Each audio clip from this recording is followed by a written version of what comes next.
Our next panel is going to address impunity towards crimes against journalists. May I ask the panelists to come forward and take a seat? And also the moderator, senior journalist of the Belgian-Flemish newspaper De Standaard, Koen Vidal. I think it's going to be a very interesting panel discussion about impunity when it comes to crimes against journalists. Conflict goes hand in hand with efforts to silence journalists. We see it everywhere in today's world. But what is striking, most striking, is the growing impunity we see. The impunity towards crimes against journalists. May I ask Koen Vidal and the panelists to come on stage? So, the floor is yours.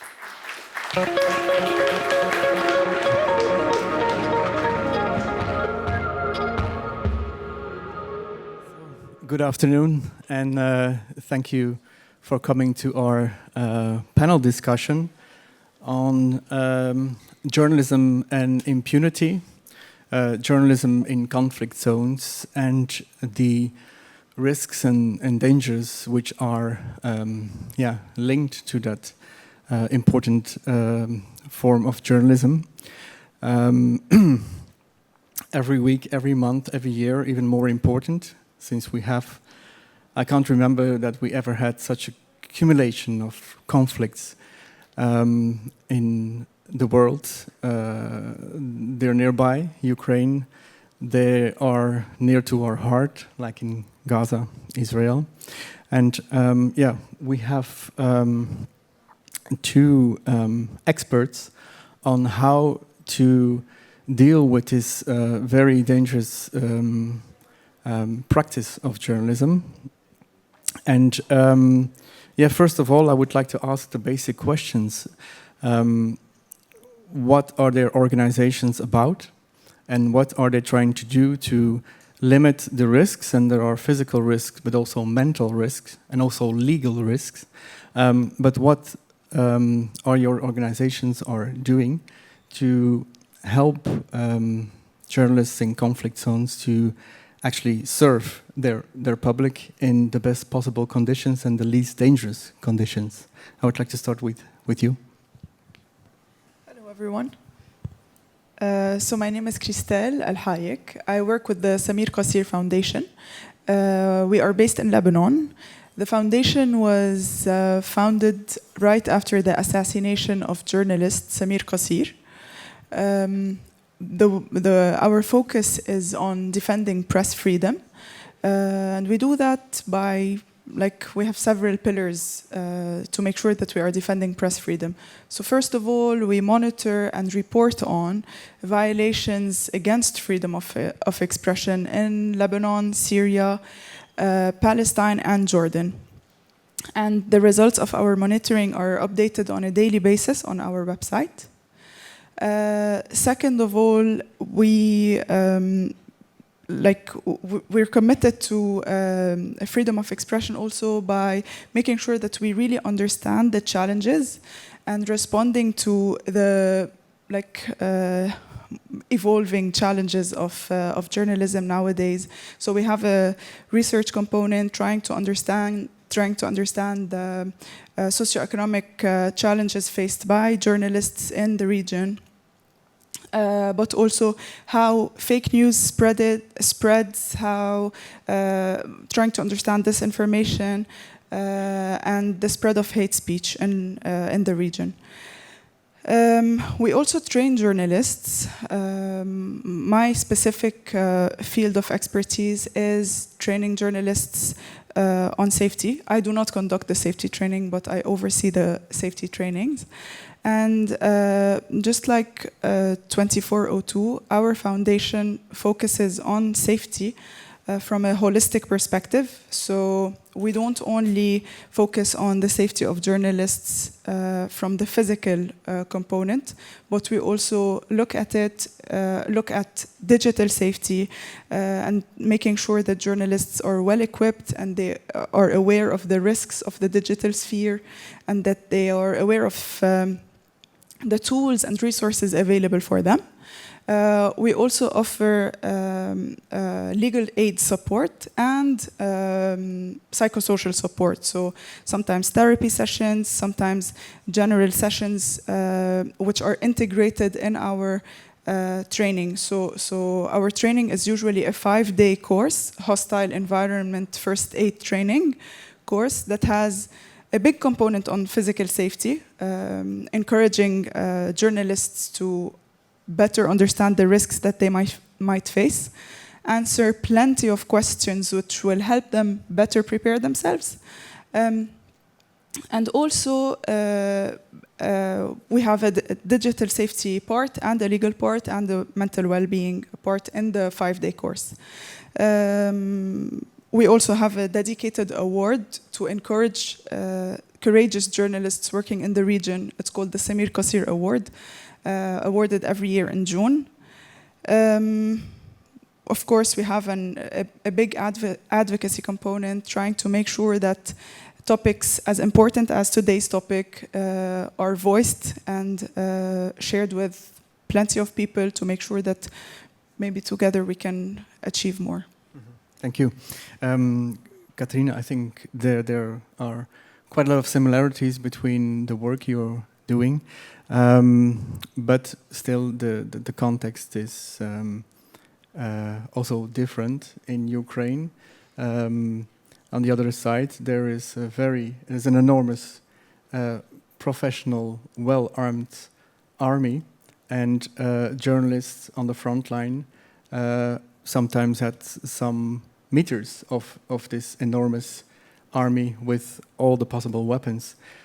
So how do you prepare journalists to stay safe actually in such a hostile environment?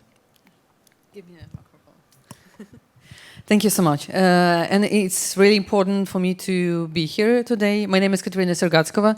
I'm head of the 24/2 Foundation. And what we do since the Russian invasion started in Ukraine in 2022. We train journalists, editors, war crimes documentators to stay safe at the front line, and not only on the front line, because Ukraine as a country is a huge war zone, and you don't feel safe anywhere now. So I've been working as a journalist for my whole life, since I was 16, so it's been more than 20 years now. And I'm working with topics like human rights violations, war, terrorism, pretty tough topics. And I think the region in which Ukrainian journalists work, and by region I mean Ukraine, Russia, Belarus, Moldova, Georgia, it's a big region where human rights violations is everyday problem. So what we figure out after 8 years of the local war in Ukraine, after annexation of Crimea, which happened in 2014, is that we need to pay a lot more attention on how people learn about dangers, and it could be anything. We have so many digital threats today. Online harassment is it's uprising today. It's almost every day people got threats online, and it is a problem, and not only for our region but for the whole world. It's physical threats because missiles and drones attack Ukraine every day and in different cities on different scales, but still it is a huge threat. So what we're trying to do is to make the safety knowledge and skills, basics for everyone, because it's a basic need for people who live in hostile environment. As for now, we already have trained more than 700 journalists and civil society actors. It's a large number from one country, but still it's not enough because Ukraine has a population of now it's 35 million people. It used to be 42, and we have thousands and thousands of journalists and editors who work in the country, and most of them now work as war journalists. So it's important for us to continue this work, and we do very intensive safety trainings almost every week. So to ensure that everyone could get these skills and knowledge that are so important for survival. And I want to use this stage today for raising awareness on the situation in Ukraine now, because it's been escalated in the last few weeks. Russia started shelling more intensively on cities like Kharkiv, Mykolaiv, Odessa, Kiev, and Ukrainian journalists need first aid kits, and I wanted to read a small appeal that Ukrainian journalists made with 24/2 Foundation. It has been signed by 126 people who work in the war zones. So we are launching a campaign to raise funds for tactical first aid kits for journalists in Ukraine. The growing urgency forces us to make this campaign public. Back in 2022 and early 2023, when the Russian invasion was unfolding, the whole world was helping us to protect journalists. In 2024, support dropped significantly, despite the fact that the challenges media in Ukraine are facing became even greater, and Russia's offensive on the front line intensified. At the moment, the 24/2 Foundation, which regularly helps journalists, war crimes documentators, and public figures improve their personal safety and protection, has a request for 400 first aid kits and tourniquets for the end of this year. This is the minimum that media workers in Ukraine need right now. We consider press workers to be part of the critical infrastructure, as well as military officers or firefighters and people who work with communications. Although this is not yet spelled out in the law, but it is de facto so. Without information about what is going on the ground, survival and resistance are impossible. At our foundation, we are developing a safety culture and building and conducting free, comprehensive safety trainings every week, using innovations and best practices from around the world, so that journalists in Ukraine can work more securely, gain survival skills, and can save their own lives or the lives of their colleagues. The use of first aid kits is one of the basic principles of the first aid protocol in combat conditions. A first aid kit is should be available to anyone who works on the front line and makes war visible. It is important to realize that having a first aid kit with a journalist while doing their job can save their life. And it's not just war, it saves lives. However, most Ukrainian media workers cannot afford this protection. That is why we are appealing to donors, philanthropists, and all those who care to support this campaign. Thank you so much. Thank you. If I can elaborate on that, at the beginning of your appeal, you describe a kind of fatigue in the help towards journalists in Ukraine. This is, almost a general fatigue as well, I think, because also the military aid is problematic. It's coming slowly, etc. But if I understand well, also the support for Ukrainian journalists. From countries like Belgium, for example, you say there is a fatigue right now at the moment where they need the help more than ever. Well, it's you who can say if there is fatigue in Belgium.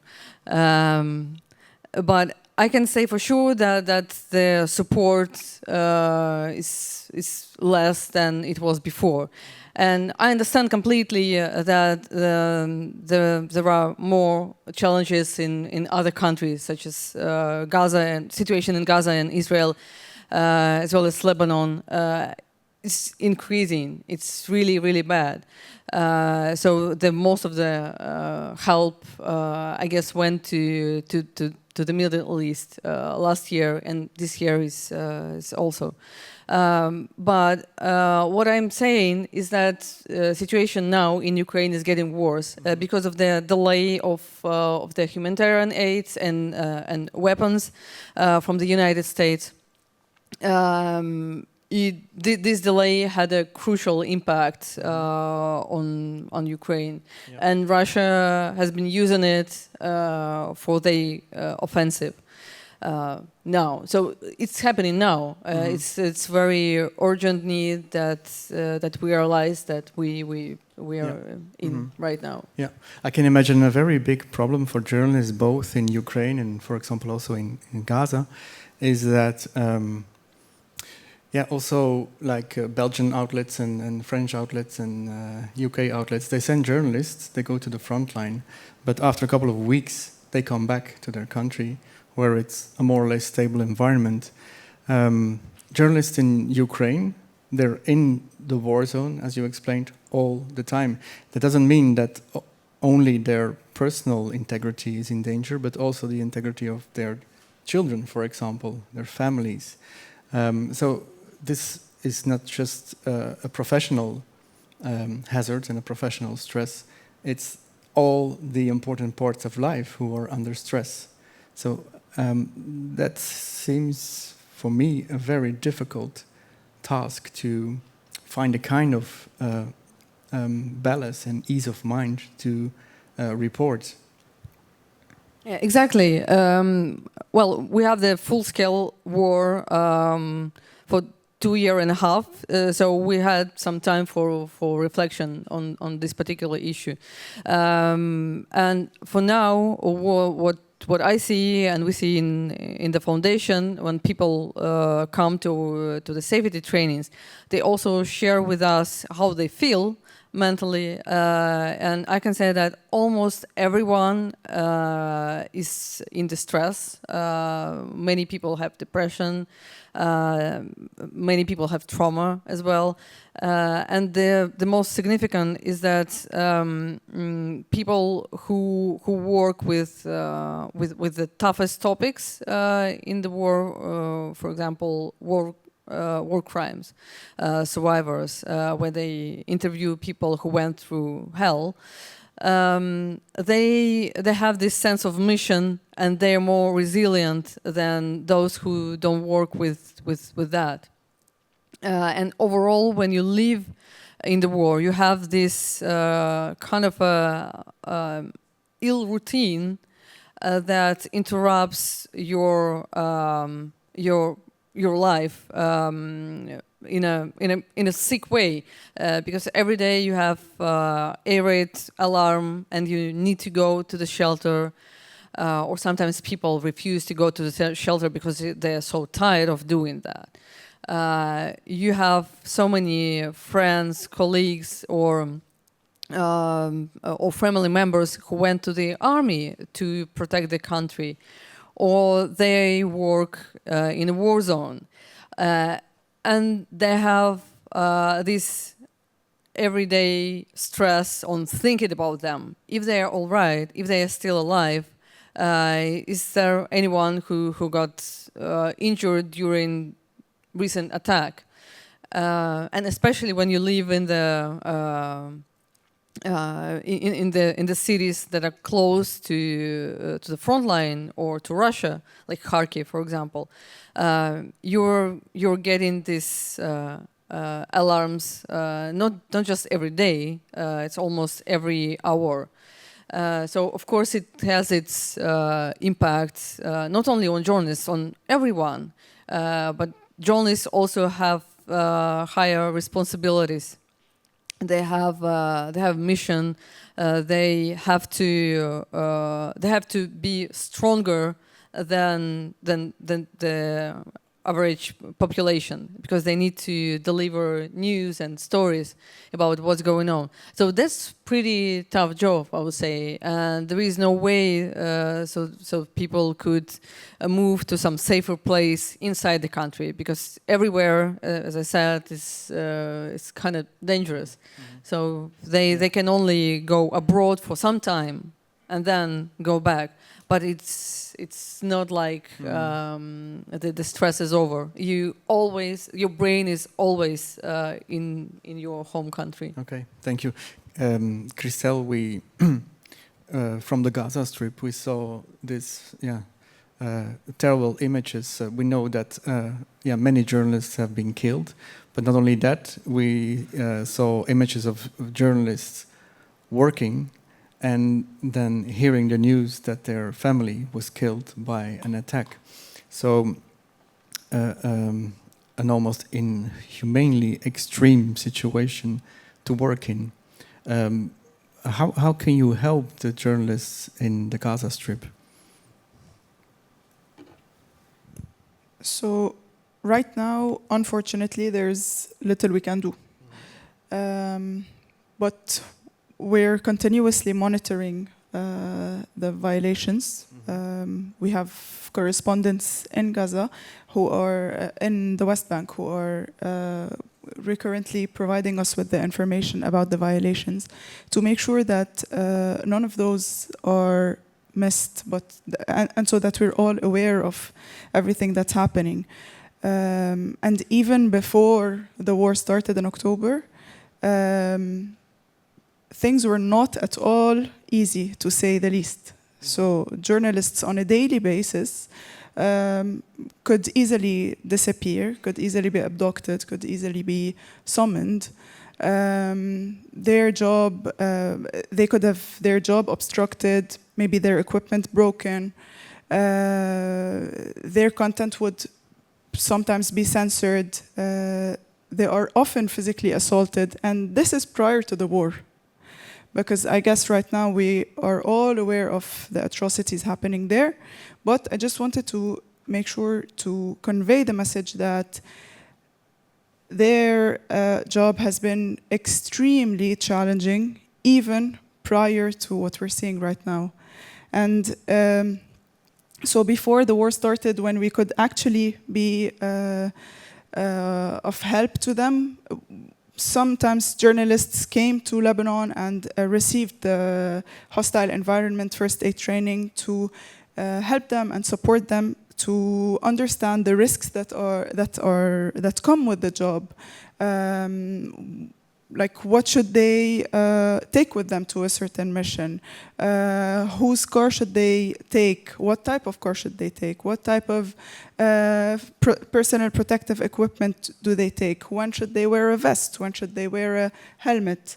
Whom and how recurrently do they communicate with back at their offices?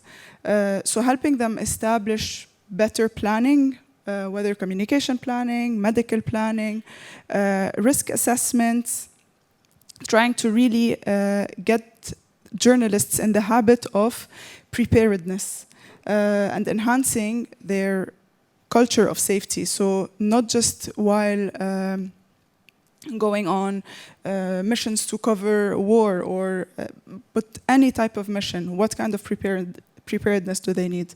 From another perspective, we also were providing guided mentorships to media outlets in Lebanon and Palestine to help media outlets to grow in a sustainable manner and not only rely on, for example, donor grants, or enable them to report more freely on topics that they would like to cover, not only those sometimes that are dictated by the project requirements or the donors' requirements. Mm-hmm. Yeah. The death toll in Gaza is extremely high for the whole population, but also for journalists who have been killed while working. while doing your investigations, what kind of indications do you get that journalists are aimed at because they're journalists? What is your information on that?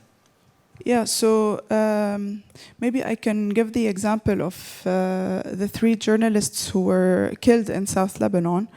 There were reports from Reporters Without Borders and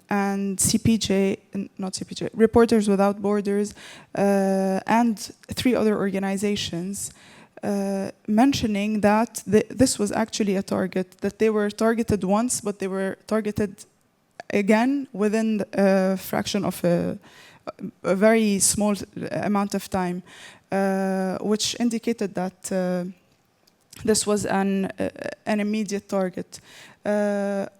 We did not investigate this. We don't normally do this, but we've requested more investigations to be done to confirm the reports of the 4 organizations that already showed the proof and investigated into the killings of the journalists. Yeah. There are some reports that when there is like a missile attack on an apartment building, for example, journalists go to get the facts. Also, emergency services go to see whether they can rescue people. And then there's a second missile attack. That's what the reports say. Can you confirm this? Is this the case? Is this happening as a systematic way to threat and to kill journalists and medical people, emergency people? Yes, we've heard of several instances where this was the case, where journalists were targeted more than once within a short period of time. Yes. Mm-hmm. Yeah, and we will also talk about accountability because the crimes are done by warring parties. In this case of the Gaza Strip, that is the Israeli government. Do you have any power or possibilities to get in contact with the Israeli government and to share information, or, as you say, do some advocacy work which is effective? Are they listening to your stories and to your alarm signals? So we normally, we've sent letters to the UN. We don't. Lebanon cannot be in contact with the Israeli government, so we reach out to the international community. But you mentioned a very important point, and I think it affects a lot of the things that we're discussing today, which is escaping or not being held accountable. And to really provide a concrete image of how this affects us right now, maybe if we look 30 years ago, in 1994, 2 genocides were happening in Rwanda and the former Yugoslavia.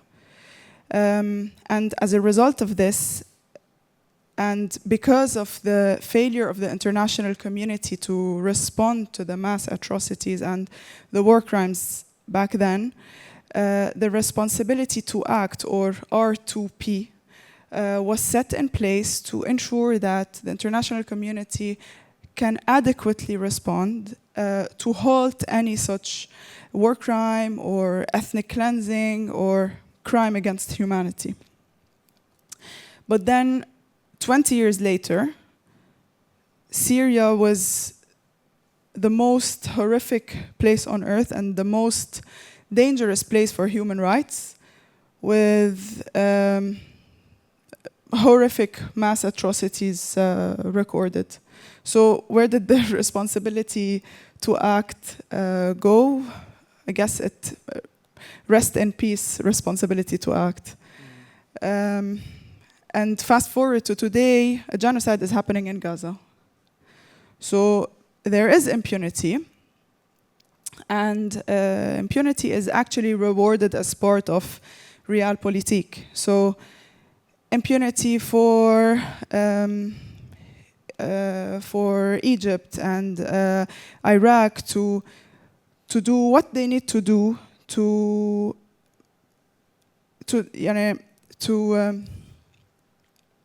even at the expense of human rights and freedom of expression, governments can do what they do because they have impunity.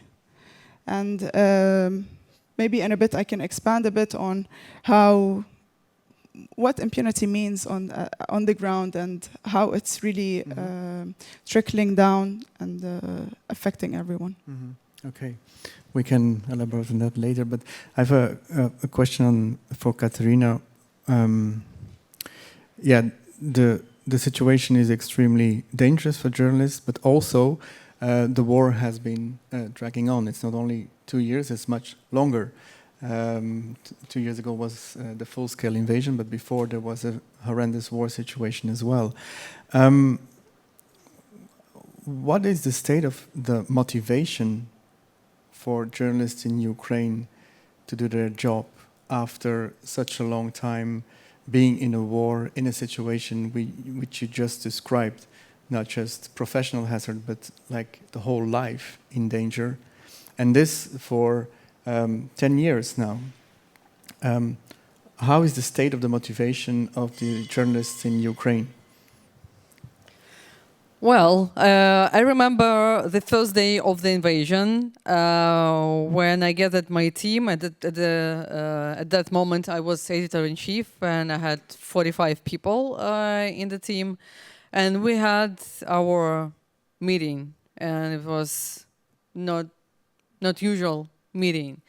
And some of my colleagues said, "Well, I need to go to the army now." And it was, I guess, it was female journalist, so she wanted to join the army.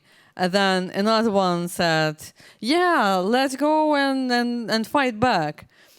We don't need journalism anymore." Well, you're smiling now, and I'm smiling now because it kind of this was insane, and it stopped. So in a few days, we were all right, and we continued our job, and we kind of rethought these thoughts about going to the army. But it's actually the first thing that you're thinking of. I need to go and resist. I need to fight back. I need to do something useful that will stop the war. But actually, journalism can do much more than just that. Journalism can help us resist even harder than one person can do in the army or as a volunteer or whatsoever. Journalism can help us reflect on things, can kind of draw the path where to go, and what is a safer path to go. I know that that journalism reporting in the first months of the war saved many lives because people were listening to the radio, and radio was the only the only media that was still broadcasting in certain areas.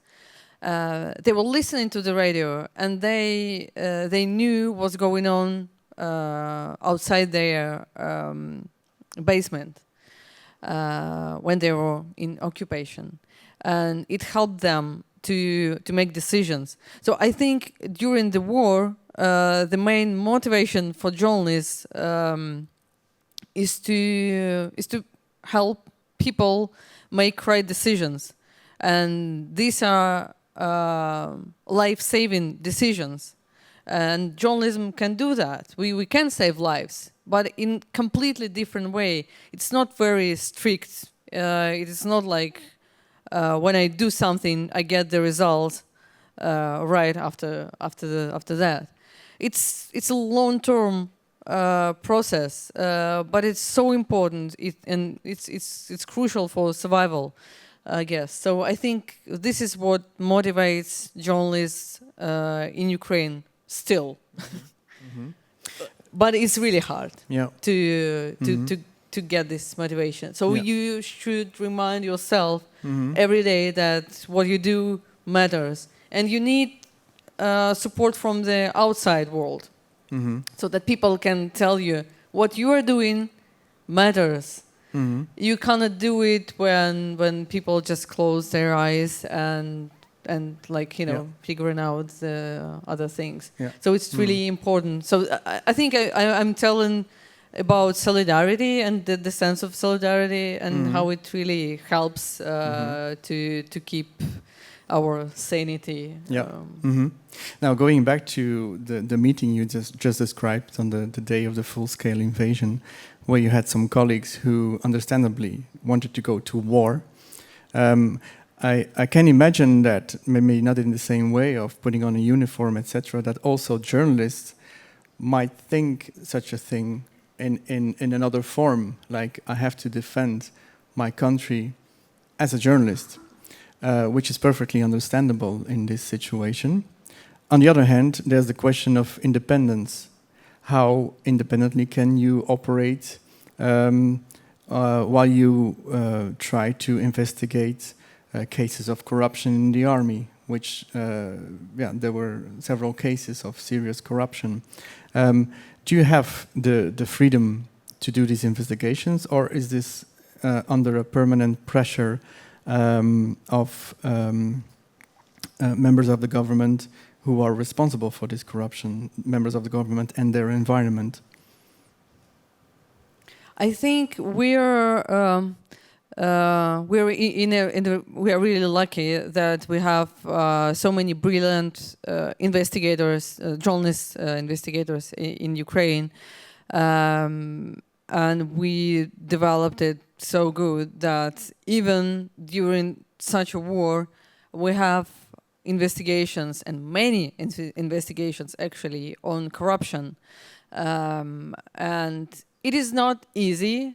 It is much more tough than it was before the invasion, because journalists who do these investigations, they got physical threats, online threats.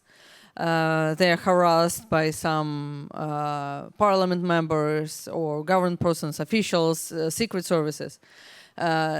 So this is kind of a background that we have now, but it doesn't stop journalists from doing their work. And I think it's important, even though we have these challenges and we have corruption, sure we do, we still have this sense of fighting this corruption. And I think it's really, really great that we can do that. And it of course it takes some courage, and I really like that so many journalists and editors from across the globe support us in that. Before we have to round up, I would like to ask you the same question, because Lebanon is a very sophisticated environment on threats and on different parties who are not so fond of journalists within the government, but also Hezbollah, the militias.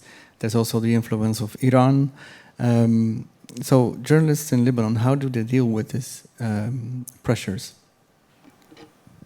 Yeah, so there are similar challenges that they face. So journalists who are reporting on sensitive topics do expect to receive threats to them, sometimes to their families, sometimes being physically assaulted in public out of nowhere. But we're trying our best also to make sure that they are aware of those threats and are aware of what they need to do to protect themselves. Okay, I get some signals from the back that we have to round up. Sorry about that. But yes, I would like to thank you for being here and listening to us, and especially also thanks for to our guests, Christelle and Katrina. Thank you very much. Thank you, Koen. And thank you, our moderator, Koen Vidal.